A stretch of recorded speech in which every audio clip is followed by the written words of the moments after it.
যদি কথা দাও বন্ধু দিনের পথে দৃঢ় থাকবে, যদি কথা দাও দিন কায়েমে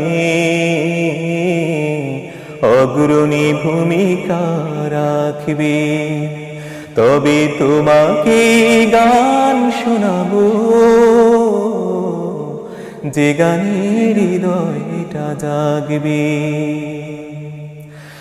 আমার গানে যদি তোমার প্রাণে ইমানি দীপ্তি ছড়া, আমার সুরে যদি সবার মনে জিহাদি প্রেরণা যোগা, তাহলে আমার এই কণ্ঠ আন্দোলনের কাজে লাগবে।